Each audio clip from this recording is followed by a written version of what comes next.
Hello, everybody, and welcome back to the second shelf and to another book haul. Yes, I bought some books in March and I want to share them with you. And even though I don't, need an excuse to buy books, this has a really good excuse, this haul, because most of the books, except one, I bought for buddy reads and book clubs. So there you go. And the first book I want to share with you is another Daphne du Maurier novel, My Cousin Rachel, first published in 1951. Now, Daphne du Maurier doesn't need much of an introduction. She was most famous, an English writer, British writer. She was most famous for Rebecca. And another of her big successes was My Cousin Rachel. It was her ninth novel, I believe, something around that, somewhere around that. She was in her mid-40s. Even though Daphne du Maurier spent another 20 years publishing novels almost every year, this was the last of her really big commercial best-selling successes. Now I'm reading this, if you're following me, you might remember, for a book club, a Goodreads book club run by Ange over at Beyond the Pages. And Ange decided to read all of Daphne du Maurier's fiction work in chronological order. So this is our April read. I bought this in advance. And I'm a bit behind, I said that before, so I still have to catch up with the February and March reads, but I'm looking forward to this one. Now, if you're not familiar with the story, quite simply put, it's a triangle story. You have Ambrose and Philip. Philip Ashley is orphaned, and Ambrose took him in. Ambrose is his uncle. He took him in, and Ambrose is single. He was never married, and Philip is supposed to be his heir. But everything changes once Ambrose takes off on a trip to Florence, where he meets Rachel, who happens to be Philip's cousin. So Ambrose meets her, falls in love, marries her, and dies in Florence. Rachel returns to England, to the estate where Philip lives, and Philip is enchanted with this young woman, Rachel, but there's also this nagging doubt whether Rachel might have something to do with Ambrose's death, and that's the core of the story. It's in the typical, Daphne du Maurier, slightly gothic, dark tale of mystery and, treason and love, and you know what I mean. So I'm very much looking forward to reading this one for Angel's Book Club in April. Oh, and for all the book clubs and everything, you find the links down in the show notes. The second book is for a book club that I run, and that is Nadim Gordimer's novel Burger's Daughter, first published in 1979. Now, the book club I run is called Noble Women, and I we read a book by a female Nobel Prize literature winner each month. I skip the poetry, so we focus on fiction and a couple of non-fiction. And for March, we read this one. Gordimer won the Nobel Prize for Literature in 1991. She's, of course, was a South African writer, a white South African writer who mainly wrote about South Africa.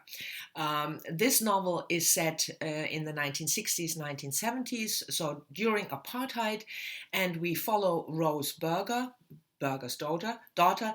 Rosemary is the daughter of Lionel, who is a very famous anti-apartheid activist, but he dies when Rachel, still the previous book, when Rosemary is quite young, and then we follow Rosemary's struggle to find a place in South Africa, in the anti-apartheid movement, in politics, during her coming of age in the 60s and 70s. Now, this is a reread for me. I read this book a long time ago, and I remember that I enjoyed it. But I also know, and I can see that already when I look at some of the Goodreads comments now, for people who already started reading it or even finished the book, Nadim Gordimer's writing is not for everybody. She has a very peculiar writing style that is not to everybody's liking. But anyway, I'm looking forward to rereading this one next week. The third one is for a March mandatory book club run by Steve over at Steve Donahue, because he decided that so many people hadn't read Pride and Prejudice yet, that he needed to force everybody, whether you read it or not, to have a mandatory read along with him in March of Pride and Prejudice. Now, I'm not going to talk about Jane Austen. This book was published in 1813 for the first time, and it's about the Bennet sisters, Elizabeth Bennet, the second oldest in particular, and Mr. Darcy, her love interest, and, we all know the story. But anyway, so I'm reading this. I mentioned it before that I read Jane Austen when I was much younger, in my early 20s, but I read her novels in German because I was living in Germany then, and my English wasn't good enough to read the novels in the original. But I'm rereading all of Jane Austen's work in chronological order. I read Sense and Sensibility last month, her first novel, and this is the second one, and I'm reading this. I would have read it anyway, but now I'm reading it in March for this mandatory book club. And you should really check out Steve's videos. He makes a video. We read 15 chapters a week, and he makes a video on every Sunday discussing those chapters. And it's really engaging, the way he talks about it. I have to say that Pride and Prejudice I enjoyed very much. It's an engaging story, but I always find it interesting that with those classics that we put up on a pedestal, people hardly ever talk about critique, and I have some criticism on the book, especially plot-wise. So I might make a video on my take on Jane Austen's Pride and Prejudice. Let me know whether you'd be interested at all, and otherwise I'll discuss it in one of my recent reads. The next book I bought, or better to say I rebought it because I couldn't find my copy anymore, is Mary McCarthy's The Group, published in 1963. This is a buddy read with Ange, whom I mentioned earlier, and Sean over at Sean the Book Maniac.